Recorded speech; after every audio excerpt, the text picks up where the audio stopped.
안녕하세요. 이번 시간에는 EF6 Create에 대해서 알아보도록 하겠습니다. Create 방법은 크게 두 가지로 나뉘는데요. 하나는 코드 퍼스트고요. 하나는 마이그레이션 방식이 있습니다. 코드 퍼스트 방식은 코드 내에서 create 문을 실행해서 데이터베이스를 생성하고 테이블 스키마까지 모두 생성해주는 작업을 말합니다. 그리고 마이그레이션 방식은 비주얼 스튜디오에서 명령어를 직접 실행해서 마이그레이션해서 데이터베이스에 스키마를 업데이트하는 방식을 말합니다. 자, 엔티티 관계도부터 먼저 살펴보도록 하겠습니다. 데이터베이스는 까불이고요. 테이블은 총 3개로 나눠질 건데요. 스쿨, 클래스, 그리고 스튜던트 이렇게 3개로 나뉠 겁니다. 그리고 스쿨의 아이디는 클래스의 스쿨 아이디랑 외래키로 매칭이 될 거고요. 클래스의 아이디는 스튜던트의 클래스 아이디와 매칭이 될 것입니다. 자, 기본적인 관계도는 이런 식으로 작성이 될 겁니다. 자, create 문을 보면은 school id는 auto increment고요. 그리고 name은 바차 20의 null, primary key는 역시 id겠죠. 그리고 클래스는 id auto increment, 그리고 name, 그리고 school id 위에 있는 id와 외래키 관계가 되는 것이죠. 그리고 primary key, 외래키를 추가하게 되고요. 그리고 학생, 마찬가지로 id auto increment, 그리고 name, age, 그리고 클래스 id 위에 있는 클래스 id와 외래키가 매칭이 되게 됩니다. 자, 미리 만들어 놓은 데이터베이스는 일단 지우도록 하겠습니다. 현재 데이터베이스에는 까불이라는 데이터베이스는 이제 없어졌고요. 자, 이제 프로젝트로 돌아와서 모델스 폴더를 하나 만들도록 할게요. 모델스, 여기 안에 테이블 모델들을 추가할 건데요. 스쿨, 클래스, 스튜던트 이렇게 각자 추가해 주도록 하겠습니다. 스쿨 먼저 작성해 보도록 하겠습니다. 퍼블릭으로 바꿔주고요. 자, 어트리뷰트를 사용할 건데요. 테이블 하고 컨트롤 점 누르시면은 이렇게 어트리뷰트를 생성할 수 있고요. 이 테이블 이름은 스쿨이라고 변경을 해주겠습니다. 이렇게 직접 지정을 해주지 않으면은 스쿨수라는 테이블이 기본적으로 생길 겁니다. 그리고 기존에 create 문을 이쪽에다 가져올게요. id가 있었죠? int id 이 부분엔 key라고 컨트롤 점 눌러서 annotation을 추가해주면 되겠습니다. 이렇게 key라고 입력을 하면은 primary key가 되고 그리고 auto increment도 자동으로 할당이 됩니다. 그리고 prop string name을 추가할 건데요. 디폴트 값은 string.empty로 지정을 해 놓겠습니다. 자, 여기에서 name은 non null이죠. 그렇기 때문에 attribute로 required를 추가를 해주면 됩니다. not null을 의미한다고 보시면 되고요. max length라는 attribute가 있는데요. 자, 바차 20이기 때문에 이렇게 max length를 20으로 지정을 하면은 이 name은 바차 20이 됩니다. 이렇게만 만들게 되면은 이 id는 앞에가 대문자로 만들어지게 되죠. 그래서 칼럼명을 직접 지정을 해줘야 돼요. 자, 칼럼은 id 그리고 칼럼은 name이라고 지정을 해주면 됩니다. 그리고 만약에 이렇게만 해도 바차가 만들어지는데요. 그래도 나는 직접 타입을 지정하고 싶다 하면 여기에 타입 name이라고 있습니다. 타입 name은 바차 이렇게 지정을 해주셔도 됩니다. 자, 그리고 스쿨 밑에는 클래스가 있었죠. 자, 이 부분에 prop i collection을 추가할 건데요. 여기에는 클래스가 들어갈 겁니다. 그리고 이름은 classes,로 지정을 할 거고요.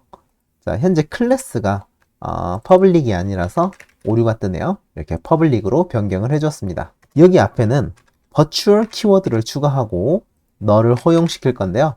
자, 이 부분이 무엇인가 하면은 virtual 키워드가 포함된 속성은 가상 속성으로 지정됩니다. 이 가상 속성은 EF에서 지원하는 지연 로딩 기능을 사용할 수 있습니다. 자, 이 말이 뭐냐면은 virtual i collection classes를 만들면은 이 스쿨을 가져오게 될 때 이 클래스 컬렉션을 추적해서 여기에다가 데이터를 담아주겠다라는 뜻이 됩니다. 이제 클래스를 작성해 보도록 할게요. 사실 이 클래스의 이름을 이 키워드와 동일한 이름으로 작성하는 건 좋은 습관은 아닙니다. 하지만 이것은 강의를 위해 만든 클래스이기 때문에 그냥 사용하도록 할게요. 클래스의 생성문은 이렇게 만들어져 있었죠. 이제 이거를 보면서 작성을 해보도록 할게요. 자, 어트리뷰트에 테이블을 추가해 주면 되죠. 여기에 클래스라는 테이블을 만들어 주고요. from int id였죠. 그리고 이거는 키를 가져올 거고요. 그리고 칼럼 네임은 id고요. 자, from string 그리고 name이죠. 마찬가지로 칼럼 네임은 name이고요. max length는 20이네요. 그리고 not null이기 때문에 require를 추가를 해주면 됩니다. 그리고 from int school id가 있네요. 자, 이거의 칼럼 이름은 school 언더바 id였죠. 자, 그리고 이 school id 프로퍼티를 foreign key, 외래 키로 매칭을 해야 되는데요. 자, 어트리뷰트로 foreign key라고 있습니다. 이 foreign key로 이 속성 이름을 넣어주면 되는데요. 방금 전에 가상 속성 기억나시나요? from school 그리고 school 이라고 추가를 해주고요. 앞에 virtual 키워드를 추가해 줬었죠. 자, 이렇게 해주면은, 자, 이렇게 작성을 하면은요, 이 foreign key는 이 school id에 해당하는 값을 이 school에서 찾고, 이 school 속성의 데이터들을 다 추가를 해주는 작업이 내부적으로 지연 로딩을 통해 일어나게 됩니다. 그리고 클래스 하위에도 student가 있었죠. prop 그리고 i collection student 그리고 property는 students였죠. 자, 여기에 virtual을 키워드를 추가를 해줍니다. 그리고 students는 public으로 안 돼 있기 때문에 오류가 발생하니까 public으로 변경을 해주겠습니다. 그리고 null 허용까지 해주시면은 자, 이렇게 클래스의 모델도 이렇게 완성이 되었고요. 이렇게 student도 추가를 했고요. student는 한번 직접 작성을 해보시는 걸 추천드립니다. 기존의 컨텍스트로 들어가서 dbset을 만들어 줘야 돼요. 자, dbset을 추가해 줄 건데요. 간단합니다.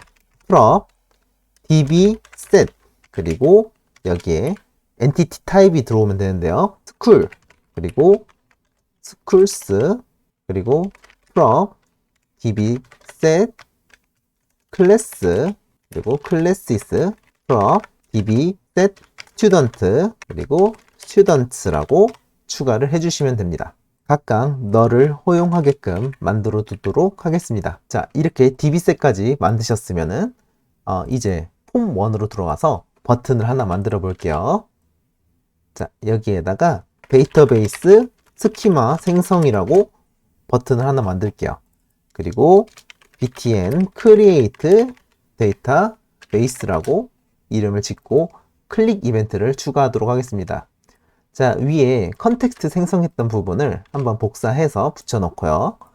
자, 여기에서 context.database.create if not exist라는 메서드가 있어요. 이 메서드를 호출하게 되면은 이 데이터베이스가 그러니까 지금 까불 DB 컨텍스트이기 때문에 까불 데이터베이스가 없을 경우에는 만들어 주는 겁니다. 데이터베이스를 만들고 DB 컨텍스트 안에 dbset에 있는 이 클래스들의 각각의 스키마들을 확인을 하고 만들어 주게 되는 거죠. 실행을 하고 데이터베이스 스키마 생성을 한번 눌러보도록 하겠습니다. 스키마 생성을 눌렀고요. 연결하는데 잠깐의 시간의 소요가 될 거고요.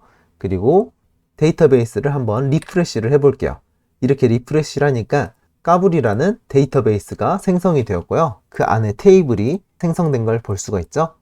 자, 한번 이거의 엔티티 관계들을 보게 되면은요. 자, 위치를 조금 바꿔볼게요. 이 부분은 Migration History, 테이블 스키마, 히스토리 관리되는 테이블이고요. 자, 그리고 School, 클래스, Student, 기존의 엔티티 관계도가 이렇게 생성되고 서로 외래키로 연결되어 있는 상태로 테이블이 생성된 것을 볼 수 있었습니다. 자, 이번 시간에는 이렇게 테이블 생성하는 방법 코드 퍼스트에 대해서 알아보았습니다. 다음 시간에는 마이그레이션 방식에 대해서 알아보도록 할게요. 수고하셨습니다.